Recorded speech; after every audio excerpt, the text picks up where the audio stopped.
Plus two കഴിഞ്ഞവരാണോ നിങ്ങൾ? എങ്കിൽ ഇന്ത്യയിലും വിദേശത്തും ഏറെ ജോലി സാധ്യതയുള്ള ഡിഗ്രി ഡിപ്ലോമ കോഴ്സുകൾ പഠിക്കാം മിനർവയിൽ. മികച്ച ഹോസ്പിറ്റലുകളിൽ ട്രെയിനിങ്, പാരാമെഡിക്കൽ ഡിഗ്രി ഡിപ്ലോമ കോഴ്സുകൾ, PG diploma in hospital management, diploma in Montessori pre primary TTC, diploma in fashion designing, MBA hospital management. Minerva academy, Thrissur. Kunnamkulam Vadakkanchery റൂട്ടിൽ സ്വകാര്യ ബസ് ജീവനക്കാർ പണിമുടക്കുന്നു. കഴിഞ്ഞ ദിവസം കുന്നംകുളം പഴുനാനയിൽ വെച്ച് സ്വകാര്യ ബസ് ഡ്രൈവറായ ലിബീഷിനെ രണ്ടംഗ സംഘം ബസ്സിൽ കയറി ആക്രമിച്ച് പരിക്കേൽപ്പിച്ചിരുന്നു. ഈ റൂട്ടിലോടുന്ന ഫിദാമോൾ ബസ്സിലെ ഡ്രൈവർ ലിബീഷിനെയാണ് ക്രൂരമായി മർദ്ദിച്ചത്. പഴുനാന സ്വദേശികളായ ഫയാസ്, ഷാഫി എന്നിവരാണ് ആക്രമണം നടത്തിയത്.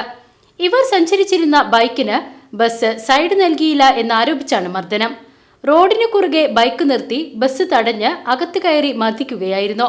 ബസ്സിലെ സ്ത്രീകളും കുട്ടികളും ഉൾപ്പെടെയുള്ള യാത്രക്കാരുടെ മുന്നിൽ വെച്ചാണ് അസഭ്യം പറഞ്ഞ് ഇരുമ്പ് തടവള ഉപയോഗിച്ച് മർദ്ദിച്ചത്.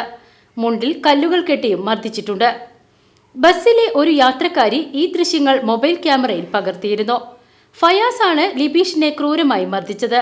സാരമായി പരിക്കേറ്റ ലിബീഷിനെ ആദ്യം കുന്നംകുളം താലൂക്ക് ആശുപത്രിയിലും പിന്നീട് തൃശൂർ മെഡിക്കൽ കോളേജ് ആശുപത്രിയിലും പ്രവേശിപ്പിച്ചു.